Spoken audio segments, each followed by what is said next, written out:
ഇന്നലെ ഉച്ചയോട് വൈകുന്നേരം 4 മണിയോടുകൂടിയായിരുന്നു ഒരു കേസിന് ആസ്പദമായ സംഭവം ഉണ്ടായിരുന്നത്. ഒരു മലിനജലം ഒഴുക്കി എന്ന് പറയുന്നത് അന്വേഷിക്കാൻ പോയായിരുന്നു. അതിനുശേഷം അവർ അച്ഛനും മക്കളായിട്ട് ചെറിയൊരു കശപിശുണ്ടായിരുന്നു അജയകുമാറായിട്ട്.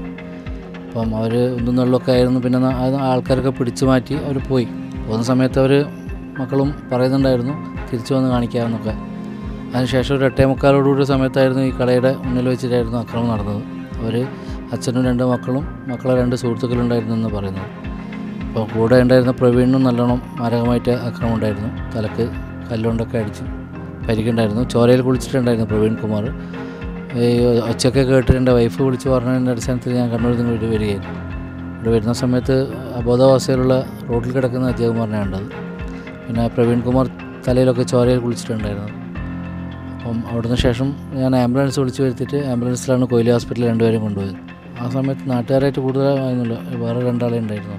ഇല്ല, ഇവിടെ എല്ലാം വീടൊക്കെ ക്ലോസ് ചെയ്തിട്ടുണ്ടായിരുന്നു. വലിയ ആ സമയത്ത് അങ്ങനെ മഴ ഉണ്ടായിട്ടില്ല, ചെറിയ പാറലുണ്ടായിരുന്നു. ഇല്ല, ആ സമയത്ത് പിന്നെ ഞാൻ വരുന്ന സമയത്ത് ചെറിയൊരു അനക്കുണ്ടായിരുന്നു. പിന്നെ വണ്ടിയിൽ കയറ്റേണ്ട ഒരു കണ്ടീഷനിലുണ്ടായില്ല കാറിൽ. അതുകൊണ്ട് ആംബുലൻസ് വിളിച്ച് വരുത്തിയിട്ടായിരുന്നു ആംബുലൻസിലാണ് കൊണ്ടുപോയത്. തലക്ക് പരിക്കുണ്ടായിരുന്നു. ഞാൻ നോക്കുമ്പോൾ തലയിൽ പരിക്ക് ചോരയുണ്ടായിരുന്നു. വീടിൻ്റെ ഈ ഭാഗത്തുണ്ടായിരുന്നു. പ്രവീണിന് നല്ല മുഖത്തൊക്കെ നല്ല കാണത്തൊക്കെ പരിക്കുണ്ട്. എൻ്റെ പേര് രാകേഷ്. ഞാൻ കോർപ്പറേഷൻ സ്റ്റാൻഡിംഗ് കമ്മിറ്റി ചെയർമാനാണ്. ഇന്നലെ വൈകുന്നേരം ഒരു 4-4:30 മണിക്ക് ചെറിയ വളരെ നിസ്സാരമായ ഒരു ചെളിവെള്ളം പുറത്തേക്ക് പോകുന്നതുമായി ബന്ധപ്പെട്ട ഒരു വിഷയം മാത്രമാണ് ഉണ്ടായിരുന്നത്. അതപ്പോൾ തന്നെ പറഞ്ഞു തീർന്ന് എല്ലാവരും അത് വഴിക്ക് പോയത്. അത് കഴിഞ്ഞ് കുറച്ച് കഴിഞ്ഞപ്പോൾ ആ ഷോപ്പിൻ്റെ വാറാന്തയിൽ പോയിരിക്കുകയായിരുന്നു ഇദ്ദേഹം. ഇരുന്നപ്പോൾ ഇയാളുടെ മക്കൾ ദേവദാസൻ്റെ 2 മക്കൾ ഉൾപ്പെടെ വണ്ടിയിൽ വന്ന് അപ്പോൾ തന്നെ കല്ലുകൊണ്ടുള്ള അടിയും അവരെ കൂടിയുണ്ടായിരുന്ന 2 പേര് അപ്പോൾ തന്നെ മാറിയുന്നതുകൊണ്ടാണ് ഇങ്ങനെ സംഭവിച്ചിരിക്കുന്നത്. വളരെ നിസ്സാരമായി ഒരു പ്രദേശത്ത് വളരെ ശാന്തതയുള്ള അത്രമാത്രം മറ്റൊരു പ്രശ്നങ്ങളുമില്ലാത്തൊരു പ്രദേശത്ത് നടന്ന ഒരു വളരെ ഭീകരമായ ഒരു കൊലപാതകം എന്ന് പറയാം.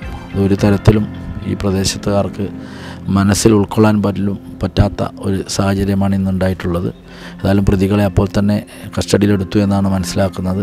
പക്ഷേ ഇതൊക്കെ പറഞ്ഞ് തീർക്കാൻ പറ്റുന്ന വളരെ നിസ്സാരമായ കാര്യം ആ മക്കളുടെയൊക്കെ വളരെ ആസൂത്രിതമായ ഒരു കൊലപാതകമായി മാറാൻ മാത്രമുള്ള ഒരു വിഷയം ഈ പ്രദേശത്തില്ല എന്ന് മാത്രമാണ് പറയാനുള്ളത്.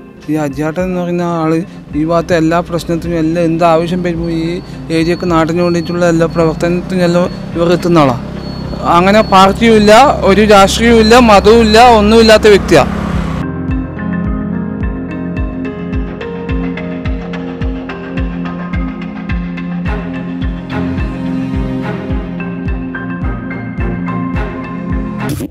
സൗത്ത് ഇന്ത്യയിലെ ഏറ്റവും വലിയ ഷോറൂം, 5 നിലകൾ, 10,000 square feet parking. MyG future Kannur താണയിൽ. ഹോം അപ്ലയൻസ്, ഡിജിറ്റൽ ഗാഡ്ജറ്റുകൾ, കിച്ചൺ അപ്ലയൻസ് എന്നിവയുടെ കണ്ണു തള്ളുന്ന കളക്ഷൻ, കണ്ണു തള്ളുന്ന വിലക്കുറവിലും ഓഫറുകളിലും. കണ്ണു തള്ളുന്ന ഷോപ്പിംഗ് എക്സ്പീരിയൻസുമായി മൈജിയുടെ ബിഗ്ഗസ്റ്റ് ഫ്യൂച്ചർ ഷോറൂം കണ്ണൂർ താണയിൽ. നമ്മുടെ കണ്ണൂരിന്റെ ഫ്യൂച്ചർ ഇനി വേറൊരു റേഞ്ച് ആവുകയാണ്. ഹോം അപ്ലയൻസസിന്റെയും ഡിജിറ്റൽ ഗാഡ്ജറ്റ്സിന്റെയും ഇതുവരെ കാണാത്ത കളക്ഷനുമായി മൈജി ഫ്യൂച്ചർ ഇപ്പോൾ കണ്ണൂർ താണയിൽ. കണ്ണൂരിന്റെ കണ്ണു തള്ളും.